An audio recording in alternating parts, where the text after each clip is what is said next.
great. Joining us this morning are Gurcharan Das, author and former CEO of Procter & Gamble India, and Nirupama Soundarajan, an economist and policy expert. Good morning to the both of you. Thank you for taking out the time. It's going to be an interesting day indeed. We're going to be going over to a GST conclave here on Network 18 too. But Ms. Soundarajan, if I can begin with you and ask you, really talk breakfast this morning.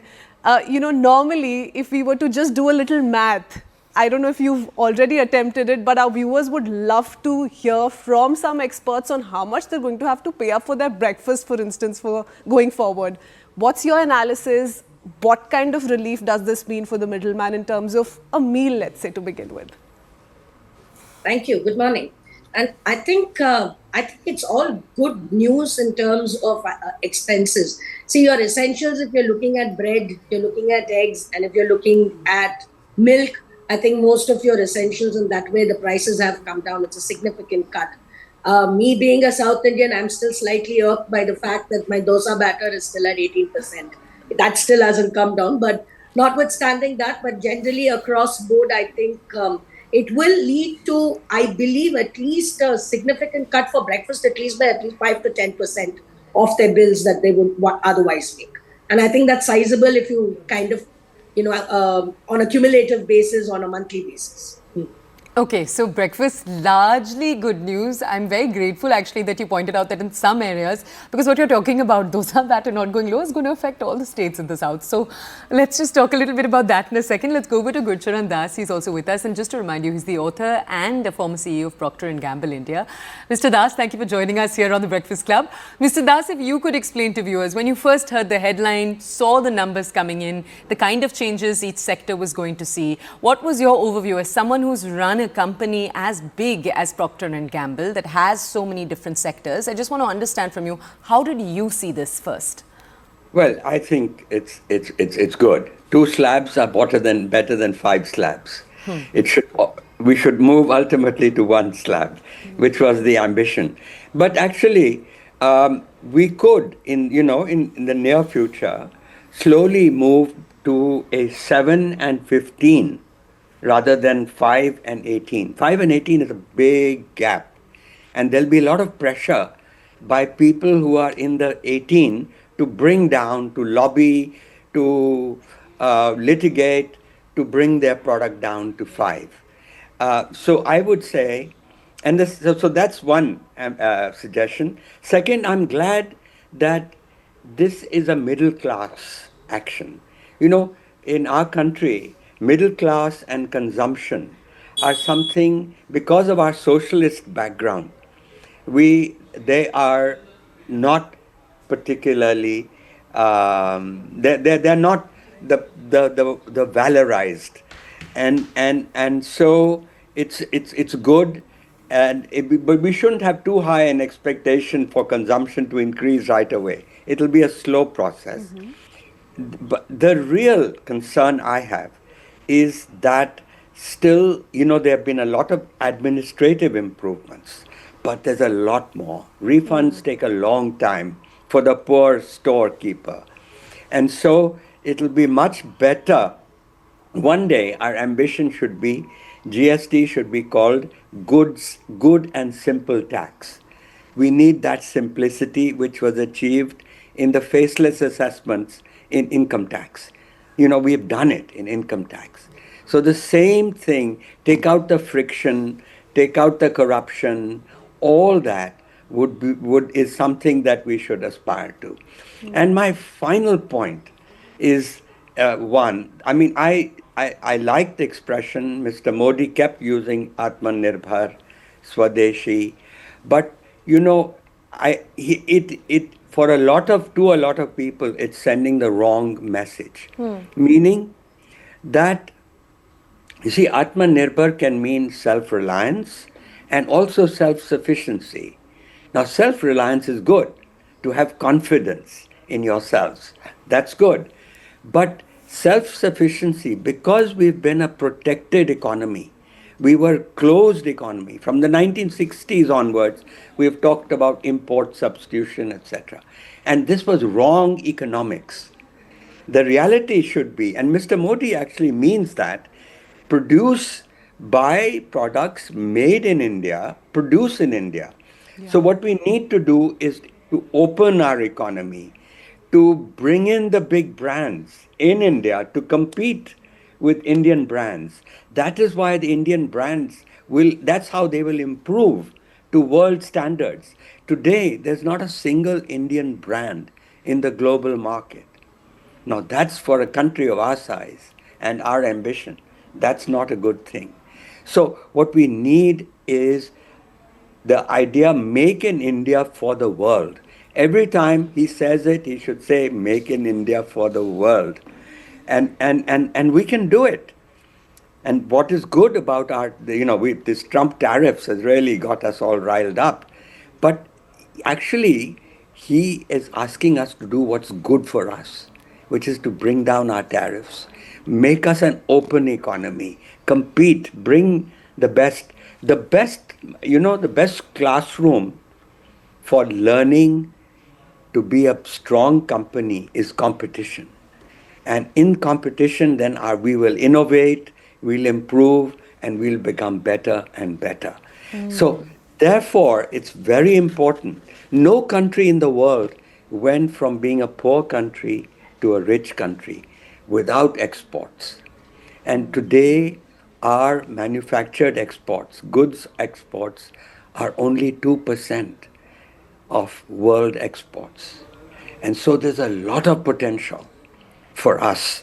And it's good, we have lifted 450 million people out of poverty since 1991. That's great. We have taken the middle class from 10% to 30%. That's good. Now we have, for 2047, we have to take that middle class to become a majority, to become 60%. To do that, we have to create jobs. 40% of Indians are stuck in agriculture. That's half the people that agriculture doesn't need. So we need to go through that factory stage. We need to create an industrial revolution. And so I'm glad because, in our country, this GST push is a very good thing because it makes people also realize that consumption is good. We are an ascetic country. The rishi, the renouncer is a bit of a hero in our country. Well, we need to understand that the middle class housewife is the hero in our country as a consumption based economy. So that's my view. We've really So given many us, beautiful points. Yeah, I was like, okay, let's so go. many talking points, and to each of those talking points, I almost saw Miss Soundarajan nod in agreement, partial disagreement. So I do want to go across to her to really come in on some of those points that Mr. Das has laid out for us, and tell us about that one aspect wherein he spoke of how this may really not bring about the kind of change we're expecting on consumption lines. Do you agree? Do you disagree, Ms. Soundarajan? What's the way forward? Where do we stand here? And also, to take Mr. Das's point forward, it should eventually come down to one tax. How soon, if at all, you think that can happen? Are we setting a 5-year, 10-year timeline for ourselves? What are your thoughts there? Thank you. I think if I heard Mr. Das right, I think what he said is it won't have an immediate impact on consumption. Yeah. But I think in the long term, it will be a Because that's one thing that's being said. Every conversation, the one thing being spoken of is it's going to boost consumption immediately. So he wants to sort of settle the facts there. Okay, yeah, go ahead.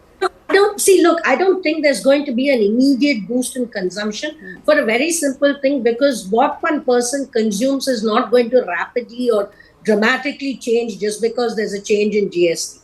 Your basket of goods that you're consuming will more or less be the same. Where one might find changes happening would be in your electronic sector. Now, that just because that's come down, you may see your electronic sector consumption finding a little bit of a boost, but your everyday consumption, I don't think you'll see an immediate jump. But I think that will happen. The boost to consumption will happen. It will be a slow process, and rightfully so. I think that's what one should aim at. I don't think an immediate jump really is going to take place in everyday products, except for electronics possibly.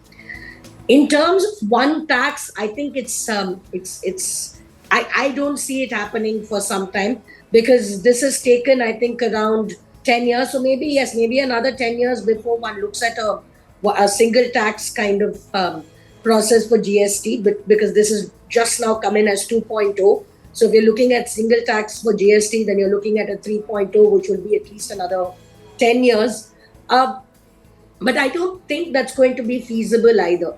I don't think they would do that, largely because even today, if you're looking at it, while broadly it is a two-tax system, we still have the 40% luxury tax that still exists. And that's going to continue being there because we still have what we are defining as sin products. And I don't think that's going to really go away. But I did like the idea of the 7% and the 15%. I think he makes a very valid point that, the difference is rather huge today at 5% and 18%. And even if you don't probably see the 5% increasing to 7%, because that never really goes down well with middle class, but you could probably see the 18% coming down to probably 15%, which is a better way to handle it than maybe bringing it all down to a single tax of 15. So even if a single tax bracket of 5%. So even if the single tax is a little off, we may see a change of the 18% coming down to a lower rate in maybe 5 to 8 years, possibly. Can I also ask you, Nirupama, your views on Mr. Das? Earlier when we were speaking to him, he painted, because Mr. Das, when you were talking about this, I was filled with a sense of fascination because your vision for India, where you were saying, the number one thing that India needs to focus on doing right now is not only exporting, but also becoming one of the world's number ones in one of these sectors. You don't hear India's name. So I want to come back to our guests right now. And Nirupama, I want to ask you, in agreement of that vision, because I'm sure you're also in agreement of that vision, do you think the necessary step is also what he was saying, which is allow America to enter, that they're asking for the right thing? Because there I have seen a lot of hesitancy. Some economists saying that, look, when this happens, America could flood our markets, it could harm our farmers. What do you have to say there? Do you agree? Do you disagree? Nirupama, this is to you. I have two takes on this. See, the first thing is I believe that there's nothing wrong for a country to place entry-level restrictions if that's what you want. Our problem in India has typically not been with placing entry-level, restrictions. It usually becomes retrofit restrictions that come in after a company comes in. So whether it's your large e-commerce brands, whether it's been your retail brands, entry has been allowed, vis-a-vis your FDI rules. But then once they come in, then the differentiated regulations kind of wreak havoc, so to speak, in the market. And I don't think that really works well. Once they're in any country, not just American, any kind of, any foreign company that comes in, once they're in, once they've set up here, ultimately any kind of regulatory arbitrage that you create will impact Indian people because they're ultimately employing Indians there. Right? And I find that to be slightly problematic.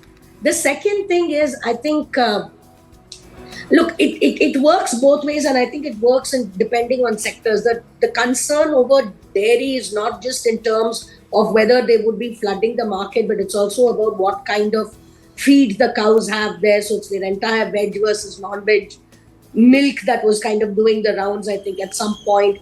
But competition will always be a worry, and that's something that has been a point of contention for any kind of entry of new businesses, new technology, so to speak, in India. And in most cases, they're also very strong vote banks. So which also means that they do hamper to some extent any kind of entry or any kind of new way or new path to competition that may exist. I think Mr. Das is wanting to come in. So the end goal, as Mr. Das rightly pointed out, should be Make in India for the world. How are we going to, really walk the path? How are we going to walk down that road is something that I think becomes very, very essential. It's a story that we have to watch out for. Mr. Das wants to come in. So we'll take a little bit of a breather because we also want to put out a few ground reports, really talk about the sentiment on ground zero, talk about automobile industry, for instance.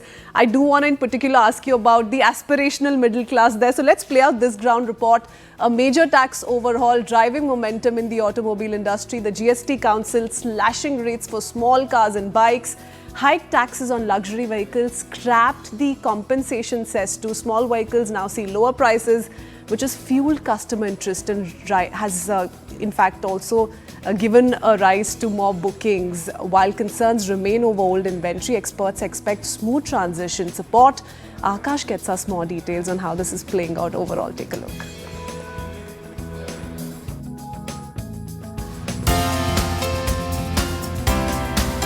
A landmark decision now in effect. A new tax regime fuels the automobile sector. The GST Council has cut slabs for smaller cars and bikes, hiked rate for luxury vehicles, and removed controversial compensation cess. The results already seem promising. Clear pricing, more affordable options, and a fresh buzz in the showrooms.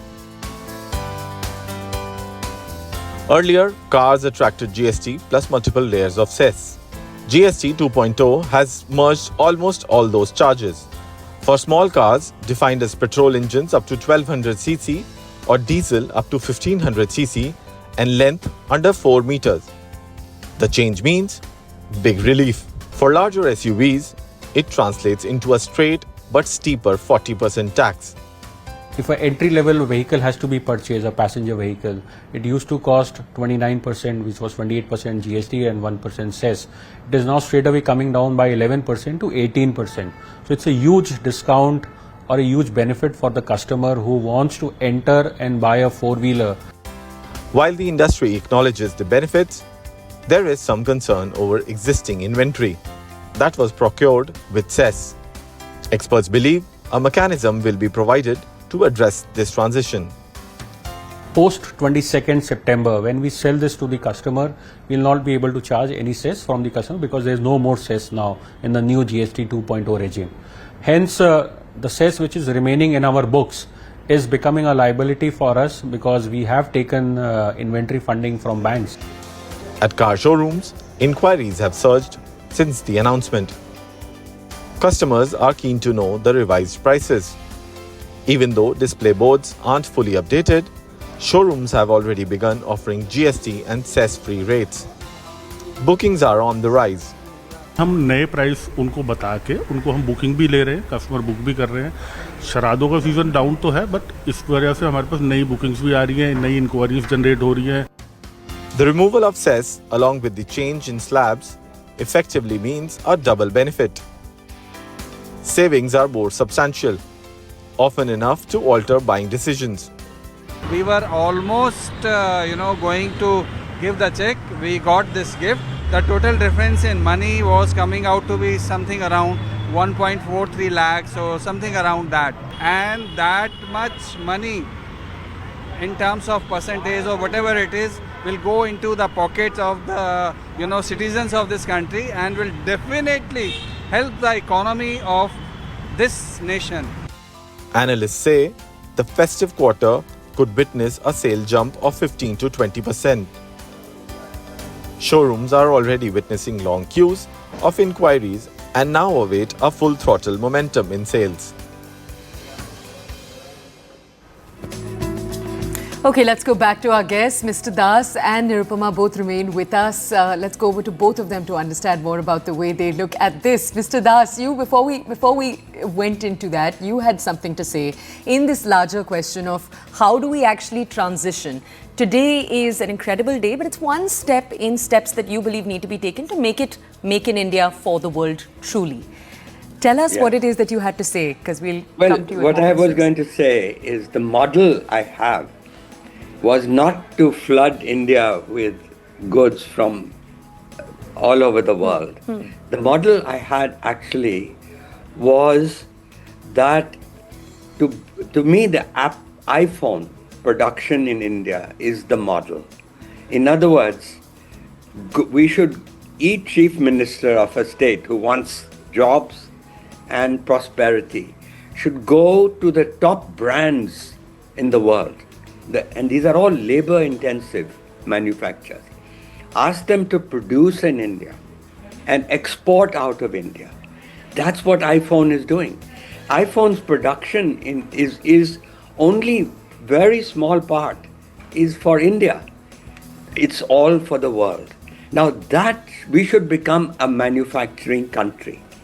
We have, we have to still create we have to still create an industrial revolution. No country became prosperous without that. We seem to have skipped from an green revolution to a digital revolution. And the manufacturing stage, the factory stage, we have skipped. So what I'm saying is, produce in India, manufacture in India. And today there's a disillusionment with China. A lot of big multinational companies are worried to have all their eggs in one basket. That's why the China plus one strategy is. India should be that one. Today it's not. It's Vietnam, it's Indonesia, it's Sri Lanka, it's other countries. And so we have to be competitive. And therefore, when it comes to GST, my other point is that there should be GST on petroleum. Petrol, this is a hard one because the states are going to protest and we'll need a big bargain with the center. We'll have to make a big bargain with the states. However, the key point though is that petroleum today, the way it's taxed, it has a cascading tax. So tax upon tax upon tax. This makes our fuel prices uncompetitive with the world. And with GST, we will fix that. And that's where we have to become a competitive place. We have to be as good as Vietnam for the big producers, the big brands in the world. That's why Nike and all these Zara and whatever, they should come and make in India. Like Tesla should allow make in India. That's one contention we've been seeing for a while now. Correct. Okay. Tesla is only one of them. Yeah. But I'm saying very big brands are not here. They may be selling here, but they're not manufacturing here. And that should be our goal, become a producer for the world. So this word Atmanirbhar sends a wrong signal. Last night I was hearing the comments and people were saying, yes, we should buy Indian, boycott foreign. Gandhi said this. That's rubbish economics. I'm sorry. Real economics is to have an open economy. And that's how all the Asian tigers became prosperous. Mr. Das, really like how you're literally putting out a vision there for the country to follow, for us to grow more, for us to grow better, get better in terms of self-reliance or Atmanirbharta too. Ms. Soundararajan, before we wrap up, two crucial questions that we must answer before we wind up, and we don't have too much time. So quickly, if you can come in on the aspirational middle class. Was meaning to ask you, for all those who are saying we were almost thinking, making up our mind to buy a BMW, for instance, but now post the 22nd, we're going to have to pay lakhs and lakhs more. So A, what happens to the aspirational middle class, and B, then we'll touch upon the question of small and medium businesses, and Mr. Das can perhaps come in on that. But yeah, tell us. Okay, so very quickly I'll comment on both and give you some time. So if you're looking at aspirational middle class also, particularly with cars, even if you look at the cars, your luxury cars are actually going to cost less than what they did in your earlier regime. So even then, I think one does have something to celebrate. Secondly, I think in terms of what I really liked about how the treatment of tax has been this time is our definition of luxury has changed quite a bit. So for example, earlier things such as refrigerators and ACs were probably considered luxury, and they no longer are because they've been brought down. On the other hand, if you're looking at apparel, anything which is above 2,500 rupees goes into, for a single piece of apparel, moves into your higher tax bracket. I think that's justified. Because look, at the end of the day, it's the middle class that gets the benefit, and the government needs to reap in the revenue from some other places. So even without making it too difficult, I think they've managed to do that. So I don't think it's really going to be such a big problem. And for those wanting your luxury cars, it's still going to be cheaper than what they want if they bought it under the old regime. So I think they're good. But I think the MSME bit is what is actually very interesting. And I think the Prime Minister spoke about that yesterday also. And part of that is not just about lower tax compliance burdens, but it's also about how efficiently we are able to make the process. As Mr. Das very rightly said, it's about also, bringing in efficiencies in terms of refunds, in terms of filing. And if we are able to do that along with these tax cuts that we see, then I think the MSME businesses will reap the benefits of lower compliance burden. So I think that will be a very big bonus. Thank you. Do you want to take the question that you wanted to ask Mr. Mr. Das? Das can also come in on what more needs to be done for businesses, and also to talk about small and medium businesses. Mr. Das, is the rural India, standing to lose somewhere here, especially with increased digitalization of the entire process? We must touch upon that one aspect too while we're looking at the larger picture. Yes, I think let's talk MSMEs. Now, it's good. MSMEs are the job creators. They suffer a lot still from the Inspector Raj and the bureaucratic hassles. But we must not forget, we keep saying that the MSMEs will become the exporters to the world. The reality is MSMEs are suppliers to bigger companies. And it's the bigger companies who have to become the big brands one day, who are going to be the big exporters. The big job creation takes place in that way. That it's not the big companies who create the big jobs, but they are the buyers of MSME goods. That's how the economic chain works. So the myths we should break is India is a big market. It's a big country with wonderful people, lots of people, more people than anywhere in the world. It's a big potential market. Today we are still relatively small. So we need the world market. Second, MSMEs are good. We should take out all the friction out of their lives, but bring the big brands here to produce so that MSMEs can become suppliers to the big brands. Now, when the iPhone came, slowly the components, iPhone is only 15% is assembled of the iPhone in India. The components is where where the technology is, and where MSME becomes a supplier to a big producer. So, and that's begun to happen. So that's all I want to say, that the best way we can help the MSMEs is to get the big guys here, produce here, and let them, and our R&D spend, we complain that Indian companies don't spend enough on R&D. Right. Why should they spend when they have a protected market? You spend on R&D because you want to be superior to your competitor. Mr. Das, we didn't even get to talk about the importance of R&D. We have unfortunately run out of time. We'd love to thank you for coming on, for sharing your vision. And Ms. Sundarajan, we'd love to thank you for breaking it down for all of our viewers. Thank you for joining us. We're going to head into a quick break now.